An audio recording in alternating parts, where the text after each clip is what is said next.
Hello my dear friends, आप सबको बहुत बहुत स्वागत है हमारे इस यूट्यूब चैनल में। दोस्तों आज लोग बात करने वाले हैं क्लास 10th का एक्सरसाइज 3.5 से 3.5 का क्वेश्चन नंबर 1, 2, 3 कंप्लीट कर चुके हैं। अब हम लोग क्वेश्चन नंबर 4 का जो लैंग्वेज आधारित क्वेश्चन है, जो भाषा पर आधारित क्वेश्चन है, वो क्वेश्चन को समीकरण में कैसे बदलते हैं और समीकरण को बदलने के बाद हम लोग उसका वैल्यू कैसे निकालेंगे। तो चलिए फटाफट स्टार्ट करते हैं। हम लोग प्रश्नावली 3.5 क्वेश्चन नंबर 4 का पहला पढ़ते हैं। उसमें 5 क्वेश्चन है, 5 में से पहला नंबर देखते हैं क्या बोल रहा है। देखिए, बोलते हैं कि एक छात्रावास के मासिक व्यय का एक भाग नियत है तथा शेष इस पर निर्भर करता है कि छात्र ने कितने दिन तक भोजन लिया है।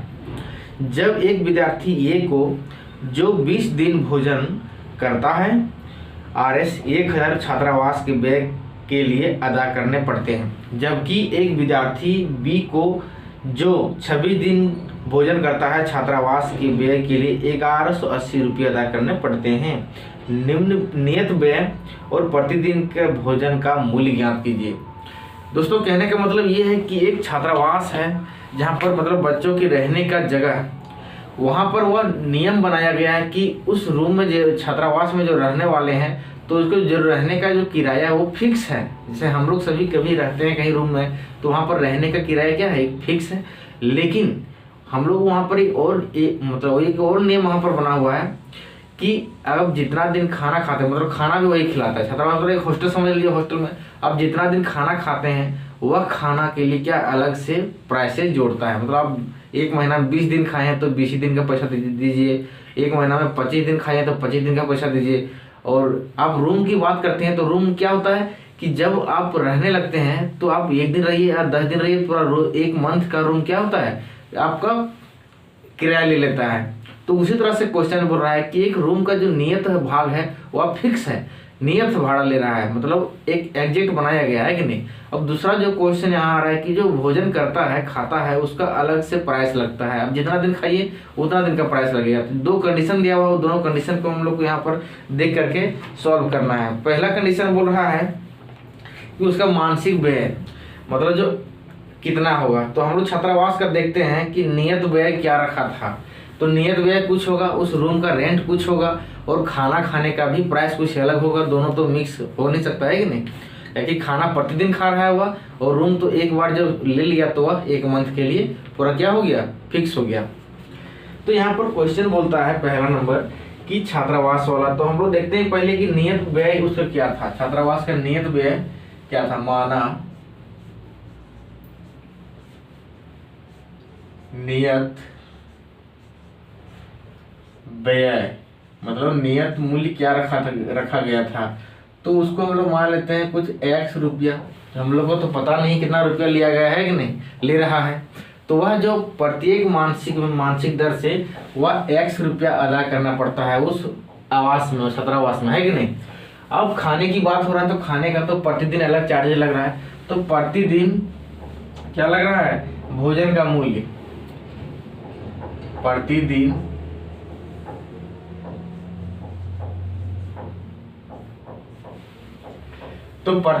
भोजन का मूल्य, प्रतिदिन भोजन का जो प्राइस रखा गया है, मूल्य रखा गया है, वह भी कुछ एक होगा अलग। तो रुपया उसको Y रुपया मान लेते हैं। हम लोग के पास तो कुछ वैसा अवेलेबल, यही चीज तो निकालना है कि रूम का कितना पे कर रहा है और खाने के लिए पैसा कितना दिन प्रति लग रहा है कि नहीं। तो वह एक कंडीशन दिया हुआ है, बोला कि 20 दिन एक छात्र रहा, ये जो है वह क्या 20 दिन रहा है और उसको 1000 रुपया लग गया भाई। तो रूम का कितना दिया, खाया कितना, ये पूछ रहा है। तो देखिए प्रश्नानुसार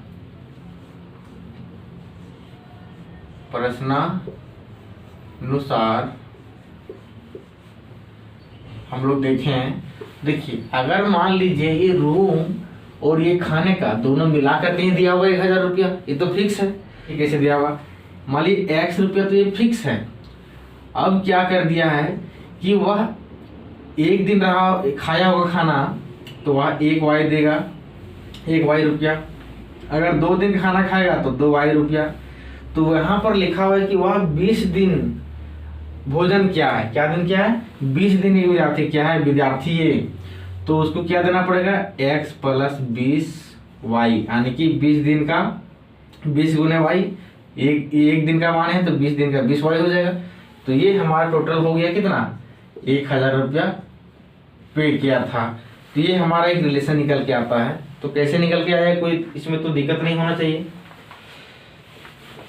चलिए अब यहाँ देखिए, पहला कंडीशन बोलता है कि उसका नियत भाड़ा था 100 रुपया, अब उसमें से वह 20 दिन खाना खाया, 20 दिन खाने का 20y लग गया होगा, क्योंकि खाने वाला प्राइस है। अब इसमें कि इसमें गुना नहीं कीजिएगा, क्योंकि 20 महीना का ये हो जाएगा, है कि नहीं। तो ये वह 1 महीना का तो फिक्स है, उसको हमको कुछ नहीं करना है। लेकिन खाने वाला में तो वह प्रत्येक दिन खा रहा है ना। तो अगर मान लीजिए महीना में 20 दिन खाता है, 20 दिन का पैसा लगेगा। अगर मान लीजिए 15 दिन खाता है, 15 दिन का लगेगा। तो इसी तरह से वह हो गया 20 दिन खाया, तो इसलिए 20y लग गया। टोटल कितना रुपया वह उससे लगा, 1000 रुपया। तो ये दोनों काम करने में, है कि खाने का भी और रहने का भी। तो इसको हम लोग मान लेते हैं समीकरण 1। चलिए अब इसी प्रकार क्या बोलता है अगला क्वेश्चन, कि अब छात्र बी, अब यही बोलता है कि छात्र बी द्वारा जब 26 दिन भोजन करता है वो छात्रावास में, तो उसको 1180 रुपये देना पड़ता है।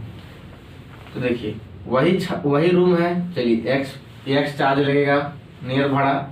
अब वह क्या किया है कि जहाँ 20 दिन में विद्यार्थी ये खाया था, अब ये 26 दिन खाया है।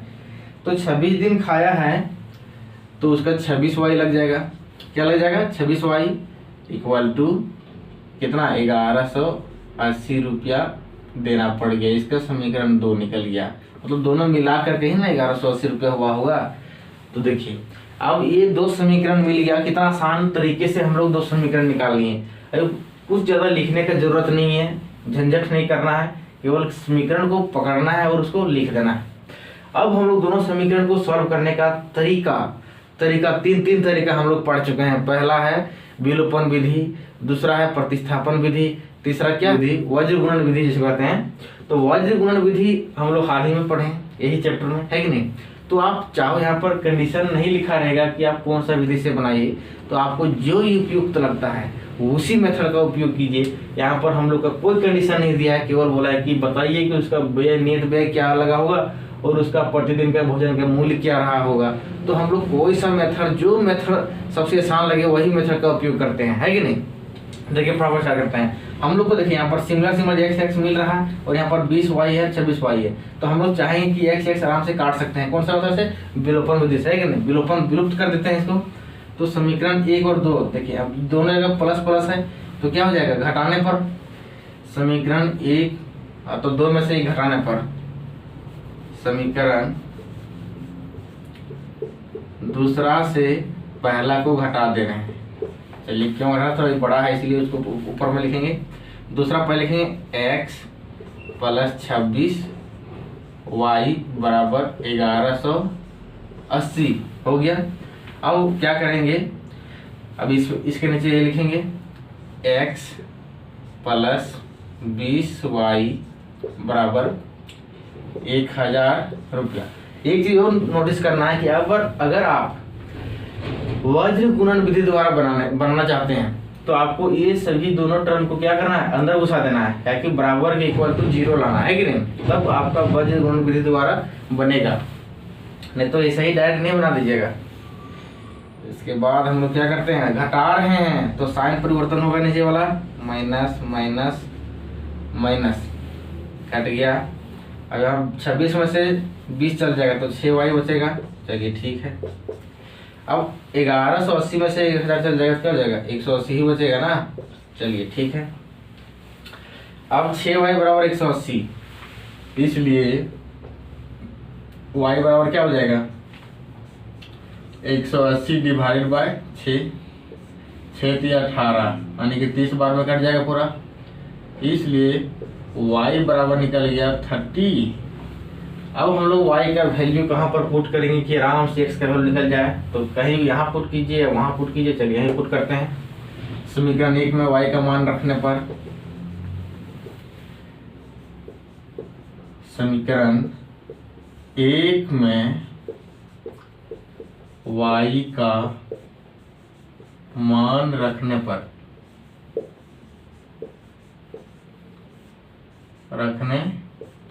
क्या होता है? तो देखिए 1 में क्या है कि x प्लस 20 गुने y की जगह पर कितना रखेंगे 30 इक्वल टू 1000। अब क्या देगा x प्लस 2 3 600 हो गया बराबर 1000। इसलिए अच्छा x बराबर निकाल सकते हैं आप, x बराबर क्या देगा तो 1000 माइनस 600, घटा देंगे 600 को ताकि इसको उधर ले गए तो माइनस में हो गया। x बराबर 1000 में 600 घटाएंगे तो 400 रुपये बचेगा। क्या बचेगा 400 रुपये, है कि नहीं। अब x का भी मान निकल गया और y का भी मान निकल गया, तो हम लोग का x और y का मान क्या था, उसका नियत भाड़ा, जो नियत ले रहा था व्यय ले रहा था वह कितना था। अतः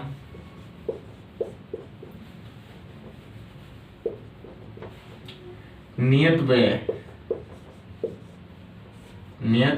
व्यय जो ले रहा था वह 400 रुपया ले रहा था। कितना ले रहा था 400 रुपया, है कि नहीं। रूम मालिक जो था वह 400 रुपया ले रहा था रूम रहने का अपना मानसिक, है कि नहीं। लेकिन जो अतिरिक्त काम कर रहा था खाना खाने वाला, उसको प्रतिदिन 30 रुपया लग रहा था। 30 रुपया मतलब एक दिन का 30 रुपया चार्ज कर रहा था, है कि नहीं। तथा प्रतिदिन भोजन का मूल्य, प्रतिदिन भोजन का जो मूल्य रह गया, क्या हो गया था उसका मूल्य, तो आराम से 30 रुपये प्लेट मिल रहा था खाना खाने, तो बढ़िया था, है कि नहीं। आंसर यही था उसका। ये दोनों मिला करके 30 रुपये प्लेट वह कितना दिन खाया था 20 दिन खाया था। तो 20 या 6 मतलब 600 हो गया था और 400 रुपया लिया उसका रूम का, 1000 रुपया तो हो गया उसका, है कि नहीं। इसी तरह से उसका भी सेटिस्फाई कर जाएगा। अब हम लोग देखते हैं इसी का दूसरा number question, point to be noted. अब हम लोग देखते हैं इसका क्वेश्चन नंबर 2, किसका 4 का दूसरा नंबर क्या बोलता है, बारीकी से समझना है। अब बोल रहा है कि एक भिन्न 1/3 हो जाती है जब उसके अंश से 1 घटाया जाता है, और वह 1/4 हो जाती है जब हर में 8 जोड़ दिया जाता है। तो उस भिन्न ज्ञात कीजिए। वह भिन्न क्या होगा, वह भिन्न ज्ञात करना है। तो देखिए यहाँ पर भिन्न की बात हो रहा है, तो भिन्न में अंश और हर होता है कि नहीं। तो अंश और हर जब होता है तो हम लोग उसको कुछ मान लेते हैं, अंश को कुछ मान लेते हैं, हर को कुछ मान लेते हैं। देखिए भिन्न के अंश को मान लेते हैं, कुछ होता है माना, अंश को मान लेते हैं, दैट लिख सकते हैं यहाँ पर भिन्न के अंश x मान लिए। अच्छा चलिए हर को भी कुछ मान लेते हैं, तो हर को मान लेते हैं y है। तो हमारा भिन्न क्या बन जाएगा, भिन्न जो हो जाएगा अंश बटा हर होता है, अंश बटा हर, न्यूमरेटर बटा डिनोमिनेटर। तो अंश x है डिवाइड बाय y, ये हमारा यही तो निकालना है भिन्न, है कि नहीं। यही भिन्न हमको निकालना है। तो चलिए हमारा क्वेश्चन बोलता है, अब देखते हैं प्रश्न के अनुसार, प्रश्नानुसार क्या है। प्रश्नानुसार देखिए ध्यान से, पहला कंडीशन है, बोल रहा है कि अगर 1/3 भिन्न हो जाती है, कब हो जाती है, जब उसके अंश में 1 घटाया जाता है। पहला कंडीशन को समझिए, अंश में घटाया जाता है। तो हमारा टोटल भिन्न है x बटा y। तो हमारा अंश ऊपर में है, हर नीचे है, न्यूमरेटर ऊपर में है, डिनोमिनेटर नीचे है। तो अंश में 1 घटाते हैं, क्या घटाते हैं 1 घटाते हैं जब, तब हमारा जो वैल्यू हो जाता है 1/3 1/3 हो जाता है कि नहीं। 1/3 हो जाता है, यही तो कह रहा है क्वेश्चन, पहले यही बोल दे रहा है कि 1/3 हो जाता है जब हमारे इस भिन्न के अंश में 1 घटा दिया जाता है। तो भिन्न को अंश में 1 घटा दिए, 1/3 हो गया। अब इसको थोड़ा सा कैलकुलेट करते हैं। 3 × x माइनस 1 इक्वल टू हो जाएगा y, इधर y गुना हो जाएगा। अब क्या मिलेगा, गुना करेंगे अंदर में तो हो जाएगा 3x माइनस 3, इसको इधर लाएंगे तो हो जाएगा माइनस y इक्वल टू 0। अब आगे क्या मिलेगा, 3x minus y minus 3 equal to 0, इसको हम लोग सजा दिए, इसको समीकरण 1 ले लेते हैं। अब इसी प्रकार से बोलता है आगे एक और कंडीशन मिलेगा, इसी प्रकार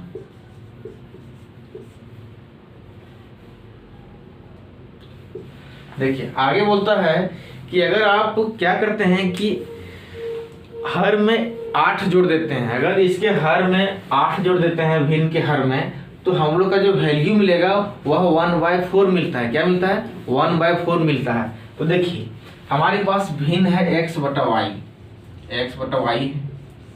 अब हर में 8 जोड़ देते हैं तो 8 जोड़ दिए, तो जो वैल्यू मिलता है वह 1/4 मिल जाता है कि नहीं। ये हमारा कंडीशन है। तो अंश और हर को थोड़ा सा ध्यान हम लोग को रखना है कि कहाँ पर जोड़ने बोल रहा है, कहाँ पर घटाने बोल रहा है, नहीं तो गड़बड़ हो जाएगा। इसको हम लोग क्रॉस मल्टीप्लीकेशन करते हैं तो क्या हो जाएगा, हो जाएगा 4 × x, 4x equal to y plus के 8। ये हम लोग को मिल गया। अब इसको इधर व्यवस्थित ढंग से सजाते हैं तो क्या मिलेगा, 4x minus y minus 8 equal to 0, ये मिल जाएगा हम लोग को। अब क्या करते हैं, इसको समीकरण 2 ले लेते हैं। अब दोनों समीकरण में क्या देखते हैं कि यहाँ पर देखिए 3x वहाँ 4x है, ये तो कटने में थोड़ा सा डिफिकल्ट है, गुना करना पड़ेगा ज़्यादा। इसमें माइनस वाई मिल गया, काम हो गया। जब x नहीं कट रहा है, थोड़ा सा इसमें गुना भागा ज़्यादा करना पड़ रहा है, तो हम लोग y तरफ बढ़ते हैं, y में भी क्या मिल रहा है। जब मिलता है तो हम लोग का काम वहीं पर फिनिश हो जाता है। तो क्या करना है, जब देखिए सिमिलर लाइक साइन भी है तो हम लोग घटाते हैं, और अनलाइक होता है तो जोड़ते हैं। लेकिन यहाँ भी माइनस वाई, यहाँ पर भी माइनस वाई है, तो हम लोग जोड़ेंगे। देखिए किसको ऊपर में लिखते हैं, तो उसी को ऊपर में लिखते हैं। समीकरण 2 में से 1 को घटाते हैं, यहाँ लिखेंगे समीकरण दूसरा में क्या करते हैं, पहला को घटाते हैं, तब क्या मिलेगा, 4x minus y minus 8 equal to 0। दूसरा है हमारा 3x minus y minus 3 equal to 0। अब नीचे वाला साइन चेंज होगा, क्या घटा रहे हैं, 1 घटा रहे हैं, माइनस प्लस प्लस, एक कट गया बीच वाला, यहाँ पर बच गया x और यहाँ पर बच गया माइनस के 5 इक्वल टू 0 हो गया। इसलिए x बराबर निकल गया 5। जब x का मान 5 निकल गया, अब x का मान हम लोग कहाँ पुट करेंगे, 1 या 2 में। चलिए 1 से पुट करके लाते हैं, तो समीकरण 1 में x बराबर 5 रखने पर, 5 रखने पर क्या देगा, 3 × x, तो हो जाएगा 3 × 5 माइनस के y माइनस 3 इक्वल टू 0। अब हो जाएगा यहाँ पर 5 3 15 minus y minus 3 equal to 0। अब ये घट जाएगा यहाँ पर, तो हो जाएगा 10, 15 में से 3 जाएगा तो क्या बचेगा, 12 बचेगा। 12 माइनस वाई इक्वल टू 0, या minus y equal to minus 12 हो जाएगा, कि 12 को उधर ले गए तो माइनस माइनस कट गया, इसलिए y का मान भी क्या निकला, 12 निकला। जब अंश और हर पता हो गया, अंश मेरा कितना निकला, इसलिए अंश जो हमारा मिल गया क्या हो जाएगा, x बराबर निकल गया 5, हर जो हमारा मिल गया y बराबर वो निकल गया 12। तो हम लोग को फाइनली जो मिलेगा रिक्वायर्ड भिन्न, इस अतः भिन्न जो हम लोग को मिल गया वो अंश बटा क्या था, हर था। तो भिन्न इक्वल टू हम लिख सकते हैं, अंश कितना आया, 5 आया, हर कितना आया, 12 आया। यही तो निकालना था रिक्वायर्ड भिन्न, है कि नहीं। यही भिन्न जो था 5/12, जो ये सारी कंडीशन को फुलफिल कर रहा है। अब हम लोग क्वेश्चन नंबर 4 का 3 की ओर बढ़ते हैं। यश ने एक टेस्ट में 40 अंक अर्जित किए। यश नाम का एक लड़का है, वो टेस्ट दिया, उस टेस्ट में 40 अंक प्राप्त किया। जब उसे प्रत्येक सही उत्तर का 3 अंक मिले तथा अशुद्ध उत्तर पर 1 अंक की कटौती की गई, तो बोल रहा है कि उसे सही उत्तर अगर 4 अंक में, उसी उत्तर का अगर 4 अंक मिले और अशुद्ध उत्तर का 2 अंक काट जाते हैं तो 50 अंक अर्जित करता है। तो बताइए कि टेस्ट में कुल कितने क्वेश्चन था। एक टेस्ट की बात हो रहा है, तो टेस्ट में क्या बोल रहा है कि एक टेस्ट अस दिया गया, अस के द्वारा दिया गया, उसमें से क्वेश्चंस कितना था वो पता नहीं है, लेकिन कितना सही करने का कितना नंबर मिला और गलत करने का कितना नंबर मिला वो दिया है। तो हम लोग क्या करते हैं, सही जो अंक प्राप्त किया है, सही उत्तर की संख्या को हम लोग कुछ मान लेते हैं और गलत उत्तर की संख्या को कुछ मान लेते हैं। जैसे इस तरह से माना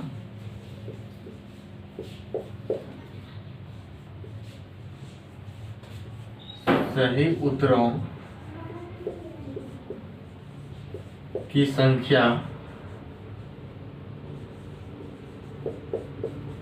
x होगा और अशुद्ध, सही और गलत पूछा है तो अशुद्ध हो जाएगा,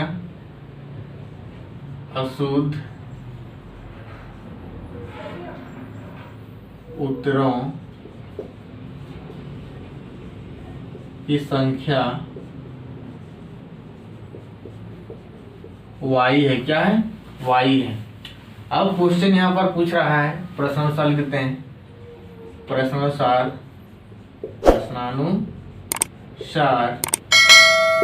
क्या बोलता है। अब यहाँ पर बोल रहा है कि अगर प्रत्येक सही उत्तर का 3 अंक मिले, देखिए सही उत्तर का हम लोग x माने तो 3 उत्तर सही करेगा 3x हो जाएगा, है कि नहीं।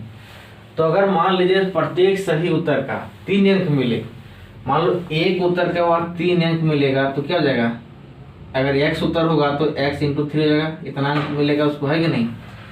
अब इतना मतलब क्वेश्चन होगा। अब आगे बोलता है कि अगर उसे 1 अंक कटौती होगी, अच्छा मान लीजिए कि हमारे पास उत्तरों की संख्या x है और अशुद्ध उत्तरों की संख्या y है। तो क्वेश्चन पूछ रहा है यहाँ पर कि अगर एक क्वेश्चन सही करता है बच्चा तो उसको कितना मिलता है, 3 नंबर मिलता है। तो हमारे पास कितना क्वेश्चन है, x क्वेश्चन है तो x इंटू 3, 3x को अंक उसको मिलेगा। और गलत क्या कर रहा है, तो गलत एक क्वेश्चन का 1 अंक काटता है पहला कंडीशन में, तो तब उसको 40 अंक मिलता है। कितना मिलता है, 40 अंक। देखिए सही क्वेश्चन है x और एक क्वेश्चन का मिल रहा है 3 नंबर, तो हो जाएगा 3 इंटू क्वेश्चन, सही क्वेश्चन की संख्या हो जाएगा x, तो हो जाएगा 3x, क्या कि सही वाला को सही क्वेश्चन का ही ना नंबर मिला होगा, है कि नहीं, इसलिए होगा 3x हो गया। अब घटाएंगे, गलत वाला घटा देंगे कि क्या गलत हो रहा है। तो एक क्वेश्चन, एक मतलब वही क्वेश्चन सही क्वेश्चन का अगर जितना क्वेश्चन वह गलत करता है उसमें से क्या करता है, ये एक अंक घटते जाता है, एक अंक क्या करता है, घटते जाता है गलत आंसर का। तो हम लोग जो गलत हो रहा है उसको हम लोग सही आंसर में घटाएंगे, तो 1 गुना y मतलब एक क्या करता है, अंक घटते जाता है। एक क्वेश्चन गलत दिया, 1 अंक घट गया, बराबर 0। ओ सॉरी, कितना अंक मिलता है, तो बराबर मिलता है 40 अंक, 0 कर देते हैं जी, 40 अंक मिलता है। इस तरह से इतना क्वेश्चन हुआ सही किया, इतना अंक मिला मतलब सही क्वेश्चन का, और उसमें से इतना अंक घट गया तो मिल काट छाट के 40 अंक उसको मिल गया, है कि नहीं। ये हमारा पहला कंडीशन बात करता है। चलिए पहला कंडीशन। अब इसी प्रकार दूसरा कंडीशन क्या बोलता है सो समझिए, थोड़ा समझने वाला क्वेश्चन है। इसी प्रकार देखिए, अगर अंक में बदलाव कर दिया जाए, अंक में बदलाव कर दिया जाए, मतलब यहाँ पर जो 3 अंक मिल रहा था उसको अब कर दिया जा रहा है कि 4 अंक मिलेगा। एक क्वेश्चन का 4 अंक, तो जगह x क्वेश्चन का हो जाएगा 4 गुने x अंक, 4x अंक हो जाएगा। अब उसमें से गलत क्वेश्चन करने का कितना नंबर काटे जाएंगे, तो 2 नंबर काटे जाएंगे, 2 अंक। तो हो जाएगा गलत क्वेश्चन कितना था हमारा, y था, तो 2y घट जाएगा, है कि नहीं, बराबर क्या मिलेगा, तो उसको जो मिल रहा है वह उसको जो नंबर मिलेगा 50 नंबर मिलेगा, क्या मिलेगा 50 अंक मिल रहा है। इस तरह से जब नंबर में बढ़ोतरी करेंगे और घटा क्या बोलते हैं कि अंक घटाने वाला भी दो अगर माइनस करते हैं 2 अंक वाला तो हमारा 50 अंक टोटल मिल रहा है किसको, एस को। तो इससे भी हमारा देखिए 2 कॉमन आ रहा है, कॉमन ले लेते हैं तो क्या हो जाएगा यहाँ पर 2x हो जाएगा माइनस वाई इक्वल टू 25 हो गया है कि नहीं। 2 सभी से निकाल दिए बराबर समीकरण 2। अब सब हम लोग देखते हैं यहाँ पर कि 2x minus y equal to 25 आ गया। अगर हम लोग को बनाना है वज्र गुणन विधि द्वारा तो हम लोग क्या करेंगे, इसको इधर ले लाएंगे, इसको भी इधर लाएंगे, उसके बाद ही हम लोग बनाएंगे। हम बनाने जा रहे हैं विलोपन विधि से। तो विलोपन विधि से बनाने के लिए हम लोग को कुछ इधर उधर करने की जरूरत नहीं। देखिए x पहले कट रहा है नहीं कट रहा है, x यहाँ पर 2x है, यहाँ पर 3x है, तो क्या कट रहा है, नहीं कट रहा है, डायरेक्ट नहीं कट रहा है, मतलब कटेगा। यहाँ पर अगर 2 यहाँ से गुना करेंगे और 3 यहाँ से गुना करेंगे तो मिल जाएगा, लेकिन हम लोग उतना काहे गुना करेंगे जब y हमको बिना मांगे दे रहा है। यहाँ पर भी माइनस वाई, यहाँ पर माइनस वाई, तो हम लोग को मिल जा रहा है, तो काहे नहीं इसी को बढ़ा देते हैं। देखिए अब क्या करते हैं, 1 में से 2 को घटाते हैं, 1 में से 2 को घटाते हैं, क्या कि यहाँ पर सिमिलर सिमिलर है। समीकरण 1 में से दूसरा को घटा देते हैं, है कि नहीं, घटा दिए। अब मिलेगा यहाँ पर 3x minus y equal to 40। दूसरा है यहाँ पर 2x minus y equal to 25 है। अब क्या करते हैं, यहाँ पर माइनस कीजिए, इसको प्लस कीजिए, इसको माइनस कीजिए। काहे कर रहे हैं, कहीं घटा रहे हैं, जोड़ेंगे तो कोई दिक्कत नहीं होता। वाई वाई खत्म हो गया, 3 में से 2 गया तो 1 बचा x इक्वल टू। अब बताइए 40 में से 25 चल जाएगा तो कितना बचेगा, 25 5 3 10 15 हो जाएगा। मतलब वह सही क्वेश्चन कितना क्या होगा भाई, तो 15 क्या होगा। अब यही 15 इसी का वैल्यू x बराबर 15 हम लोग 1 में या 2 में किसी में पुट कीजिए। चलो 2 में पुट करते हैं। अब समीकरण दूसरा में क्या करते हैं, x का मान रखते हैं, रखने पर क्या देगा,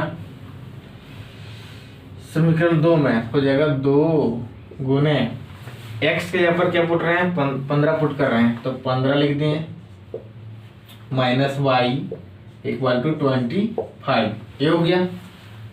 अब यहाँ पर देखिए 15 दूना 30 माइनस वाई इक्वल टू 25। अब इसको उधर ले जाते हैं तो जाएगा minus y equal to 25 minus 5, इसको उधर ले जाए तो जाएगा माइनस 30, ठीक है। अब क्या हो जाएगा, minus y equal to minus 5 cut गया, इसलिए y का मान जो निकल गया 5। मतलब गलत का आंसर जो दिया बच्चा वो क्या दिया, 5 क्वेश्चंस का गलत आंसर दिया। अब हम इसको लिख सकते हैं, अतः सही उत्तरों की संख्या, सही उत्तरों की जो संख्या है वह क्या है, x बराबर 15 है। गलत अशुद्ध उत्तरों की संख्या y इक्वल टू 5 है। मतलब 5 क्वेश्चन क्या हो गया, गलत हो गया। अच्छा बताइए, तो 5 क्वेश्चन गलत हुआ और 15 क्वेश्चन सही हुआ, तो पूछ रहा हूँ आपकी टोटल प्रश्नों की संख्या कितना है, तो प्रश्नों की कुल संख्या हो जाएगा, इसलिए प्रश्नों की कुल संख्या x प्लस वाई से प्लस जोड़ देंगे तो हो जाएगा 15 प्लस 5 बराबर हो जाएगा 20 क्वेश्चन। कितना था, तो 20 क्वेश्चन टोटल पूछा गया था बच्चा को। आज को कितना क्वेश्चन पूछा गया था, 20 क्वेश्चन पूछा गया था। बस यही था हमारा पूरा क्वेश्चंस का सॉल्यूशन, और कुछ नहीं करना है, स्क्रीनशॉट कर लीजिए। देखिए हम लोग इसका देखते हैं 4 का क्वेश्चन नंबर 4। चौथा नंबर क्या बोलता है कि एक राजमार्ग पर 2 स्थान ए और बी 100 किलोमीटर दूरी पर है। कार ए से दूसरी कार बी से एक ही समय पर चलना प्रारंभ करती है। यदि ये कारें भिन्न भिन्न चालों से एक ही दिशा में चलती है तो वे 5 घंटे पश्चात मिलती है। दोनों कारों की चाल ज्ञात कीजिए। चाल ज्ञात करना है भाई, चाल ज्ञात करना है। देखिए क्वेश्चन क्या बोल रहा है। क्वेश्चन बोल रहा है कि एक राजमार्ग है, जैसे राजमार्ग बनाते हैं एकदम बढ़िया से। यहाँ पर यहाँ से चलना शुरू करता है तो यहाँ पर मान लीजिए 2 पॉइंट है, यहाँ पर ये है, यहाँ पर बी है। अब यहाँ पर कार ये की क्या है, चाल है। यहाँ पर कार बी की चाल यहाँ से शुरू होगी। कार ये मतलब स्थिति ए से कार की चाल हो जाएगा, स्थिति बी से कार की चाल हम लोग दिखाएंगे। तो कार ए और बी की जो दूरी है वह दूरी हमारा 100 किलोमीटर है। कितना है, 100 किलोमीटर है। अब बोलता है कि 5 घंटे बाद ये दोनों कारें जो है वह अपने अपनी स्पीड से मतलब एक ही साइड से जाएगा तब ना, मतलब इसको ओवरटेक मिलेगा, इसके पास समीप होगा। अभी इधर जाएगा उधर जाएगा तो कहाँ से मिलेगा, है कि नहीं। तो ये एक ही दिशा में मूव कर रहा है, तो ये भी मूव कर रहा है, पूरा सनसनाइले जा रहा है, और ये भी सनसनाइले, तो धीरे धीरे चलेगा तब ना मूव करेगा जी। मतलब यहाँ पर मिल गया। तो ये जो 5 घंटे में चला तो कुछ तो इसका चाल होगा, तो 5x रहा होगा, इसको मानते हैं। ये धीरे धीरे चल रहा 5y, इसका चाल कुछ अलग होगा, है कि नहीं। तो अब पूछ रहा है कि इसका जो बीच का डिस्टेंस था वो 100 किलोमीटर था, और इस जगह पर एक ऐसा पॉइंट आता है 5 घंटा बाद के बाद दोनों एक साथ मिल जाता है कार को, ठीक है। तो पहले हम लोग मान लेते हैं, माना स्थान ए से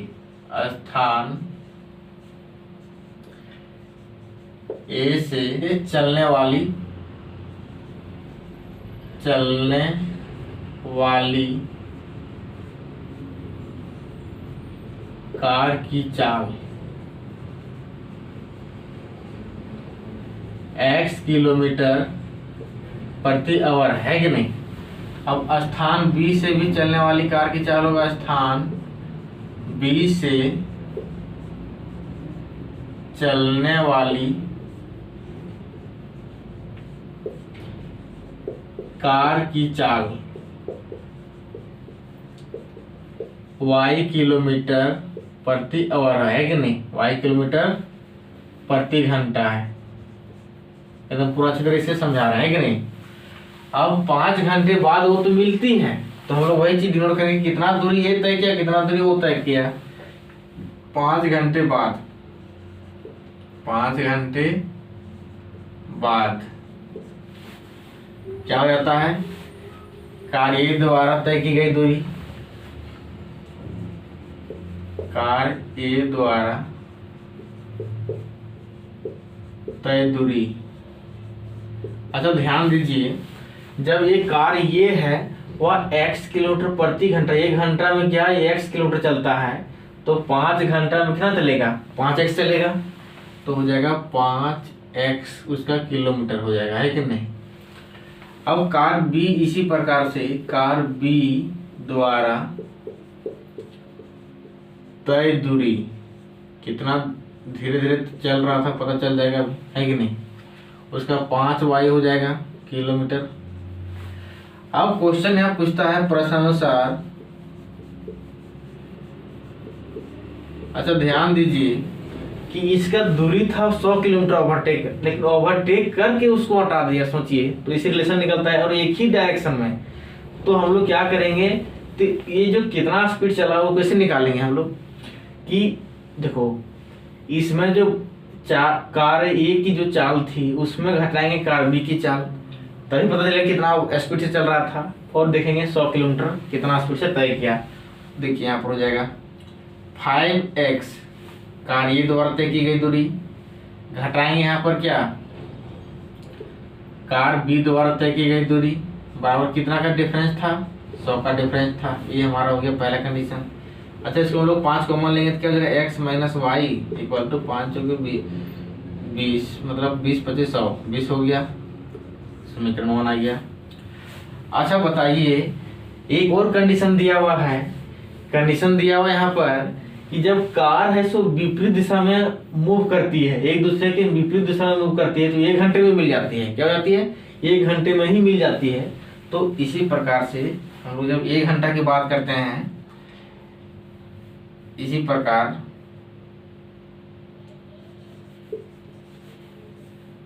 इसी प्रकार 1 घंटे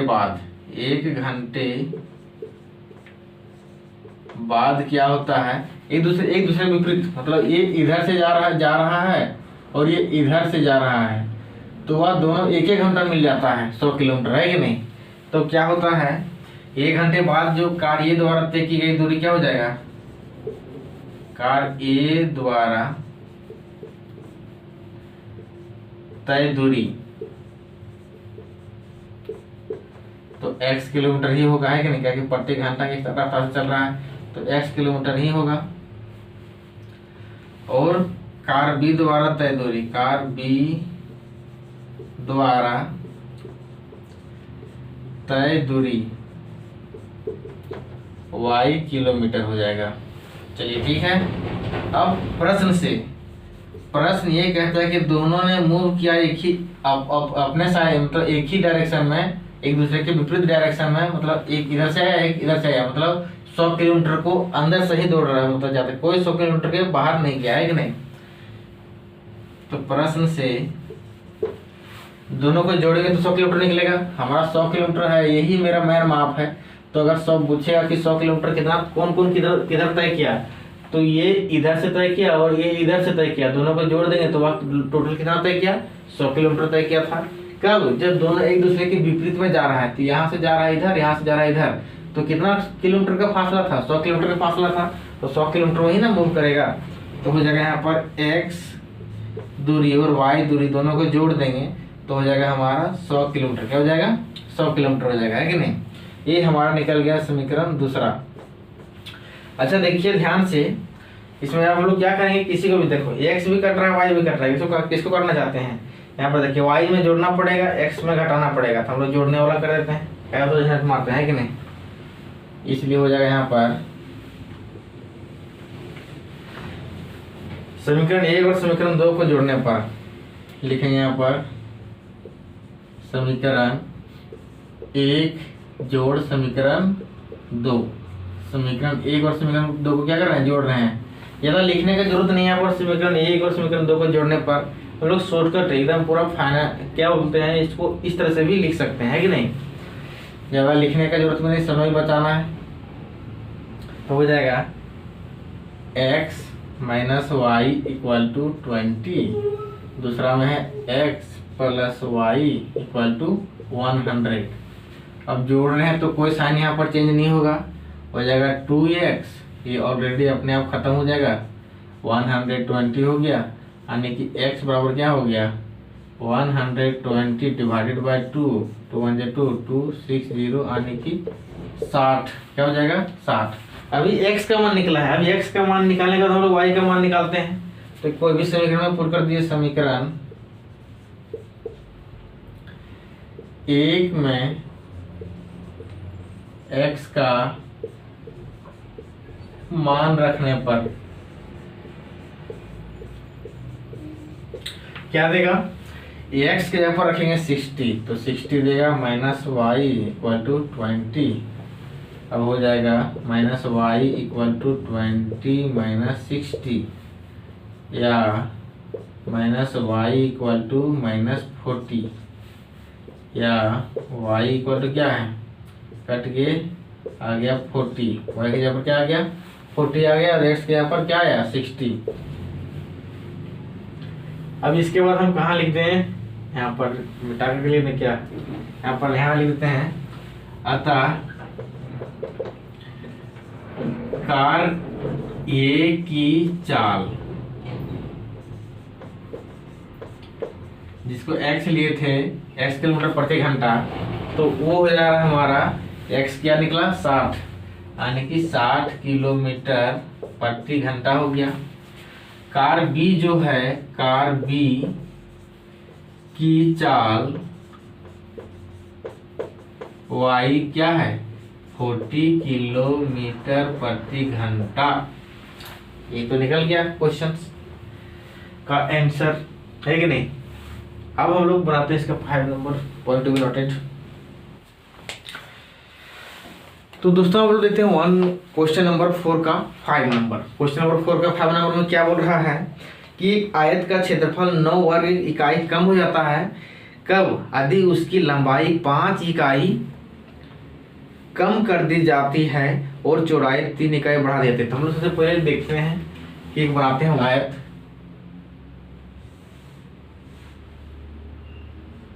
ये है हमारा आयत, है या नहीं? अब आयत में क्या है? एक चौड़ाई है, ये क्या है? लंबाई है।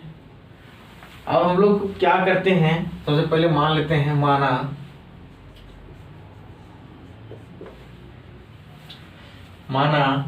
आयत की लंबाई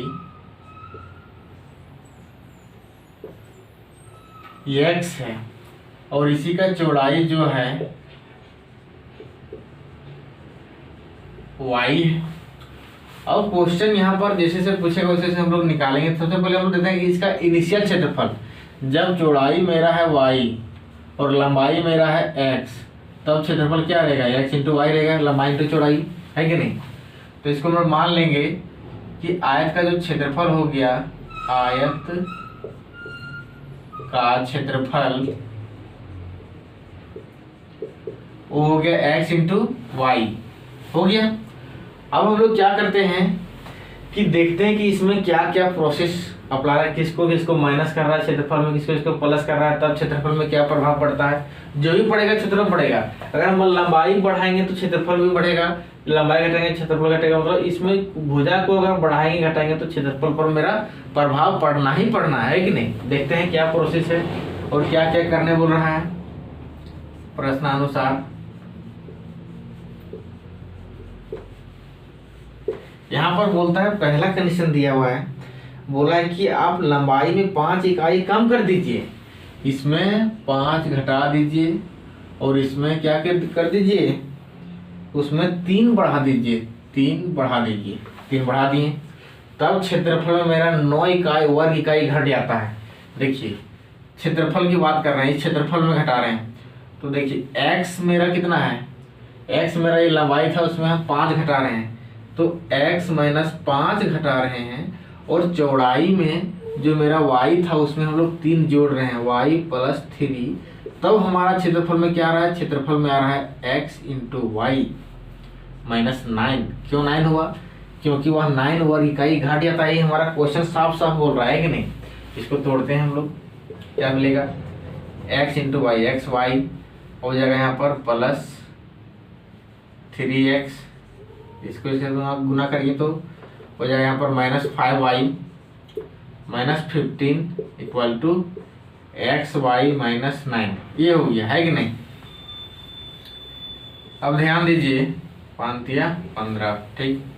अब ये कट गया, ये भी कट गया, बचा क्या यहाँ पर 3x माइनस 5y, इसको इधर लाइन क्या हो जाएगा, माइनस 15 प्लस के 9 इक्वल टू 0, या 3x माइनस 5y, इसको 9 6 15 मतलब माइनस 6 हो गया बराबर के 0।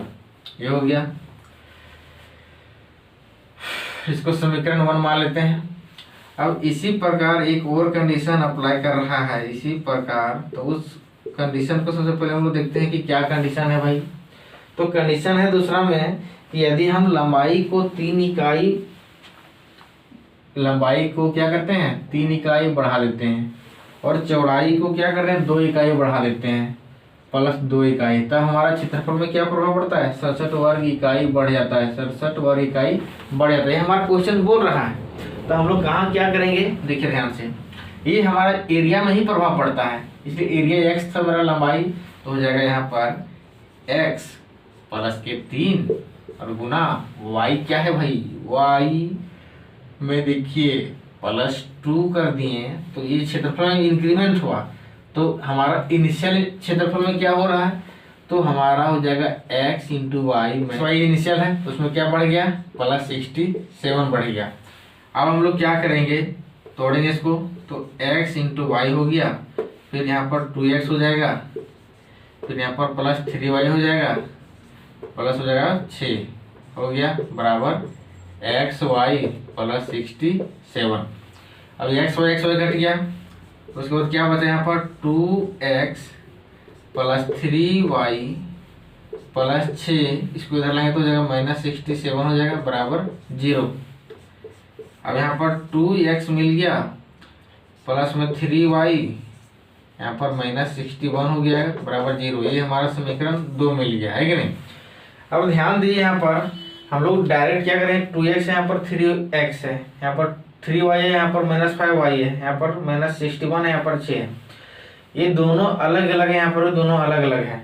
तो हम लोग इसको डायरेक्ट विलोपन विधि द्वारा काट नहीं सकते हैं। इसको काटने के लिए फिर हमको मिलाना पड़ेगा, जिसको काटना है उसको।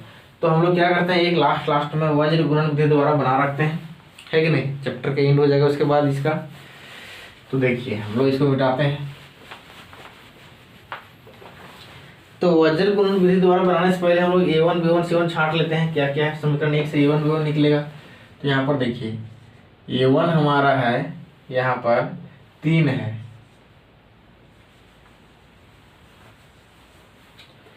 b1 कितना है -5 है, और c1 कितना है तो -6 है। अब a2 कितना है, a2 हमारा है 2 है, समीकरण 2 से देख रहे हैं। b2 कितना है तो 3 है,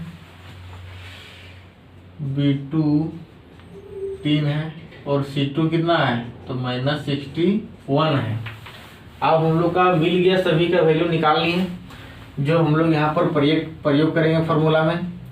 तो अब लिखेंगे यहाँ पर वज्र गुणन विधि द्वारा, वज्र गुणन विधि द्वारा, है कि नहीं।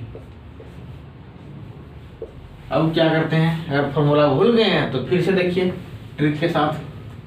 होता है x divided by BC minus BC, तो हो गया 12 21 बराबर y डिवाइडेड बाय CA, मतलब 12 माइनस C2 A1, 12 किस हो गया बराबर 1 divided by A1 B2 minus A2 B1, 12 किस।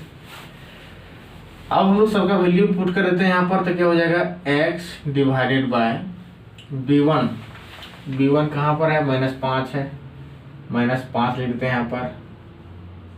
c2 कितना है तो c2 -61 है, -61 लिख दिए, माइनस है। b2 कितना है तो b2 है 3, c1 कितना है -6 बराबर y डिवाइडेड बाय c1 कितना है तो c1 यहाँ पर -6 है, -6 गुना a2 कितना है तो a2 है मेरा 2, माइनस c2 कितना है -61 इंटू a1 कितना है 3 है। हो गया, यहाँ तक तो क्लियर है, समझ में आ गया। अब सभी दोनों का वैल्यू पुट कर दिया, तीसरा का वैल्यू पुट करते हैं। 1 डिवाइडेड बाय a1, a1 3 है, इंटू b2 मेरा कितना है b2 3 है, माइनस a2 2 इंटू b1 मेरा है -5 लिख दिए। देखिए सबका वैल्यू पुट कर दिए। अब हम लोग क्या करते हैं, इसको तोड़ते हैं, मतलब इसको सॉल्व करते हैं।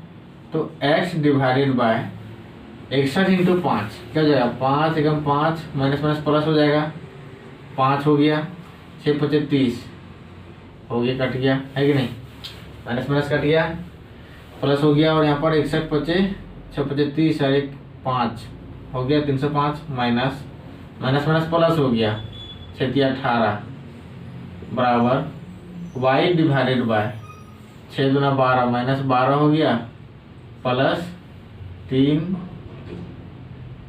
एकम 3 हो जाएगा 6 18 183 हो गया, बराबर 1 divided by 3 9 minus minus plus 5 दूना 10। ये तो क्लियर है। अब x डिवाइडेड बाय जोड़ेंगे यहाँ पर 305 प्लस 18 क्या होगा, देखिए ध्यान से। 8 4 12 1 13 के 3 हाथ में 1, अब 1 और 1 2 हो गया और 3 हो गया, मतलब 327 हो गया, equal to y divided by 12 घटाएंगे तो क्या हो जाएगा, 3 में से 2 गया तो 1 बचा यहाँ पर, और यहाँ पर 8 में से 1 गया तो बचा यहाँ पर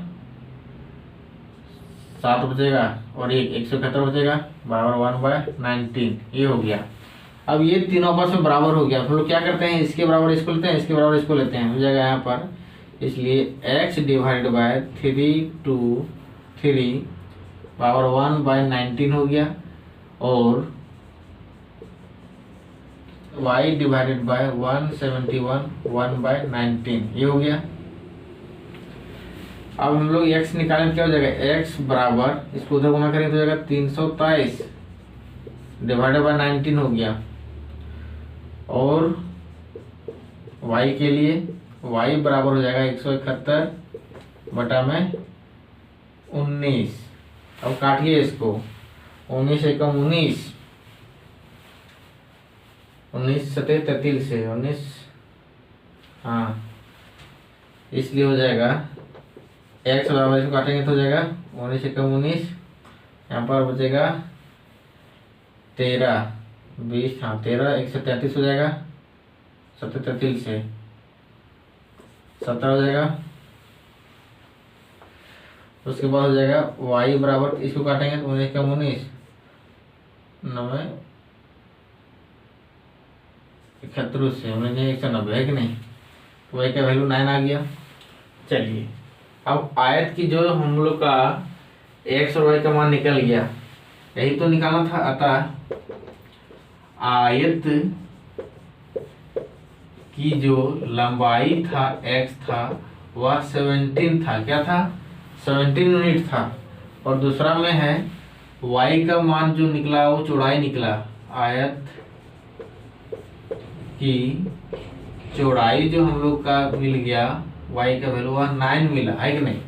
यही तो हमारा आंसर है, ये सब यूनिट में है, जो भी सेंटीमीटर सेंटीमीटर मिलेगा, मीटर मीटर मिलेगा, हम लोग को सेंटीमीटर मीटर दिया नहीं है, इसलिए हम क्या किए 17 और 9 आंसर 2 दे दिए। बस यही था हमारा क्वेश्चन नंबर 4 का 5वां। इसी तरह से हम लोग का एक प्रश्नावली 3.5 कंप्लीट हो गया। अब लोग 3.6 का स्टार्ट करेंगे अगले वीडियो में। बनाइए अच्छा से, और हाँ यार मेहनत कर रहे हैं, बस थोड़ा सा लाइक तो बनता है, और शेयर भी कीजिए, सब्सक्राइब भी कीजिए, ताकि हमारा मनोबल